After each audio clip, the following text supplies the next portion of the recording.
Okay, we left off page 179. In Mishna Berura. Page 179 in Mishna Berura, Mem Aleph. It explains that if a person puts a bundle on the sukkah for drying, and later he has a change of mind, he wants to leave it there for schach, it's possible.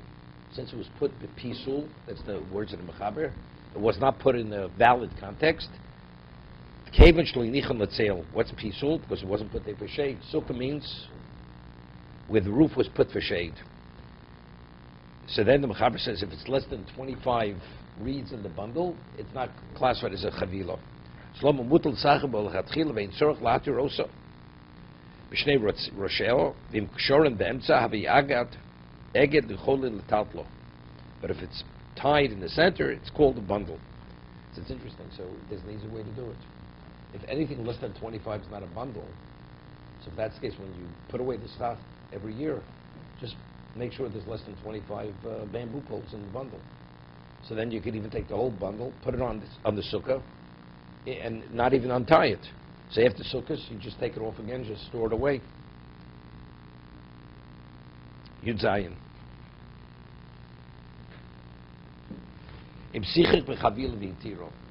What about originally he took the bundle and he put it on as a whole bundle, and then while it was on the sukkah, he untied it. It's kosher. So he says, why? Because it's interesting. Everybody agrees that if, let's say, you have a branch on the sukkah and then you cut it, it's not valid. So what do you have to do? You have to lift up the branch and put it back down. So it means that you put it down for shade. Over here, if it's a bundle which is initially put on for shade, why is it not valid? Because it's a gzeira, because people put their bundles to dry out, and if it's put to dry and then subsequently you want to leave it there, it's not valid. That's tasum lo also. Because initially it wasn't put for shade, right? That's what we said earlier. So even if you put it for shade, initially it could be confused. It's a gzeira.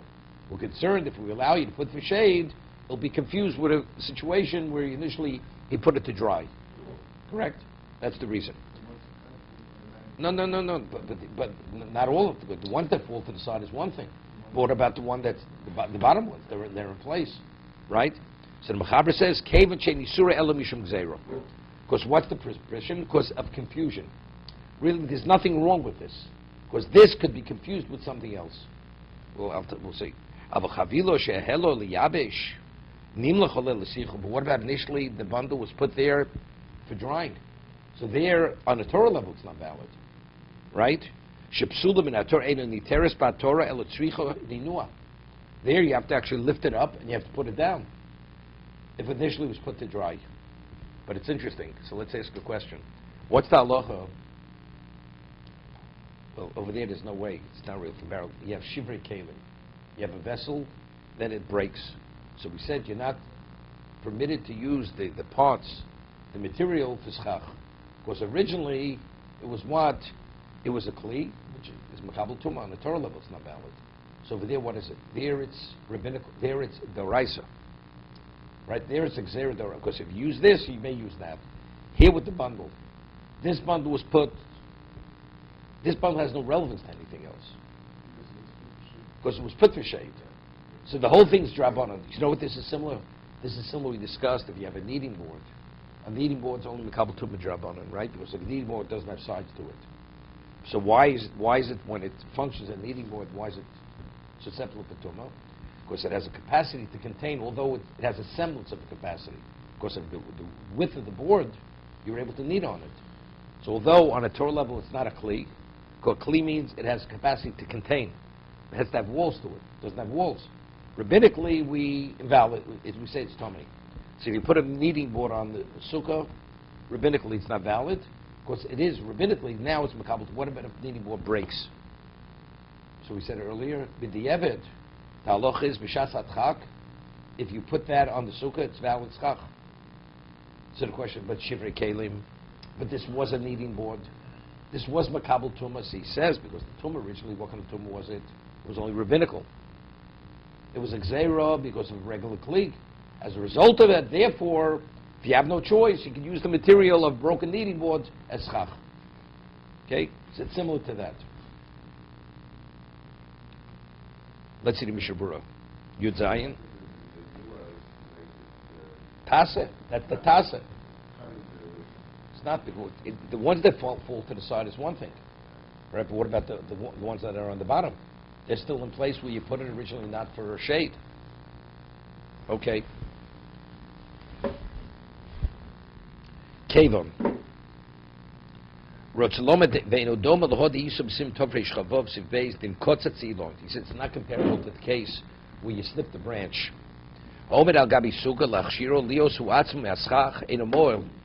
There it is not effective where you cut the branch. You have to lift it up and put it down with a mind for the sake of shade. Because severing it from the tree, snipping it from the tree is not considered an action. Because it's in place. You haven't changed its location.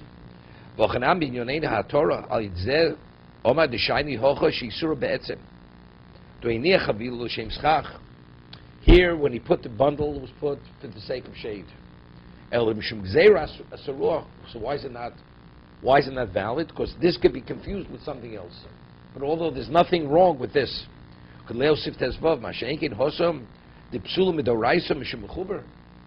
when the branch is attached, why is it not valid? It's not valid on a Torah level. It's attached. Therefore, first you snip it, and after you sever the branch, you lift it up and put it down. So he says, therefore he differentiates. If the bundle was put initially for schach, just opening what binds it, cutting the string, the rope, that's enough. Because it's no longer a bundle. But if it was put there, the bundle for drying, so that's possible on a Torah level, it's not valid. So therefore you have to lift up the reeds even after you untie the bundle. What is ninuah? Movement. He says, Shiyazizim Mikoman. We speak of Hagbor. Is it 3 tefachim? Is it 1 tefach? Just moving it.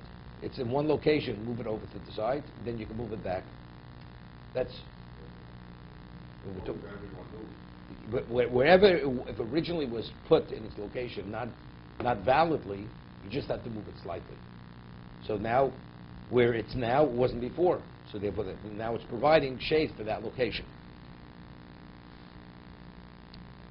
Okay, now we're getting into something about the size, the dimension of the boards.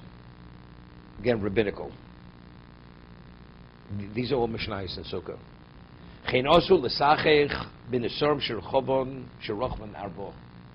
What about if you have a board which is 16 inches wide? That's the width of the board. So good, on a Torah level, this shouldn't be a problem. Why not? The material is right. It's not makabel tuma. It's not a problem.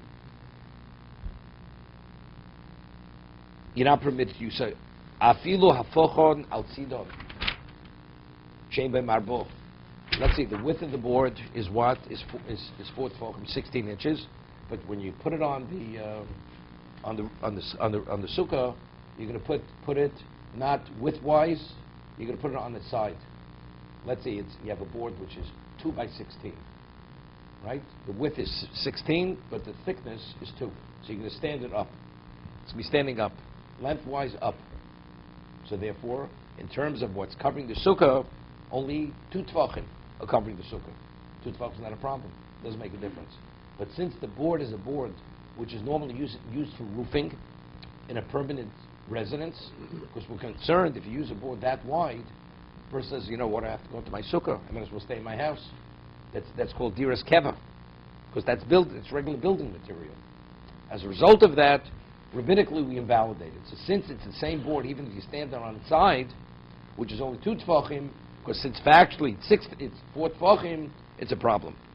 Maybe the issue about the beam is such wide boards, and you put them side by side, you actually take out all the light. No light comes through. It's fine. What about if you put in bamboo poles and you cover it with grass or something? No light penetrates. It's valid. Normally, if there's gaps in the glass. Let's say you put on such a thick covering, no light comes through. 0. No, it's kosher. It's valid. It's valid. As long as you don't nail it on. The majority of the light has to No. That there we speak about versus sun. Even though if there's some sun, doesn't mean to say you have to have sun. We'll see. We get there yet. It's preferable. You should be able to see through. There should be gaps, but it's preferable. It doesn't invalidate if it's not. Yeah. See the stars. L'chatchila, you should see the stars. Right. That's l'chatchila. It's l'chatchila, but b'di'evet. We're talking b'di'evet. It's not because the boards are so. Let's say these boards are not really so perfectly straight. They're slightly warped. So even if you put them next to one another, there can be gaps. So the light's coming through. Even that kind of board is not valid. It's not a valid board. It's not a valid schach. We'll see. Afil hofkan al tzidon, shein barabor. V'meim the rochman arbot sheirim. What about if the width of the board is not 4 tefachim? It's valid. Afil lahim meshupim shedom l'kelim. Even let's say they were planed, right? They were smoothened. So it's similar to a kli. I mean, it's smooth. It's not rough where you get splintered. Nevertheless, because they've been fashioned to be used for kalim, although it wasn't turned into a vessel, you shouldn't use it. The minig is not. It's a minog. But if you have no choice, that's the only thing you have available, you can use. Sometimes it's not. It's made to be used for kalim. Right? You can use it, let's say you buy lumber to make a chair. So it may even be shellacked. What about if they already shellacked it? Or they put some kind of finish on it? Right? Such a thing. The minig is not to use it. It qualifies, but the custom is not to use it. We don't.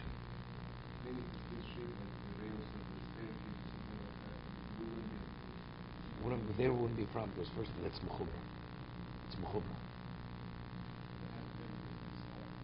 Has been installed. Even it has been installed. No, it does make like a spindle. It does make a difference. Okay, we're going to leave this for next time.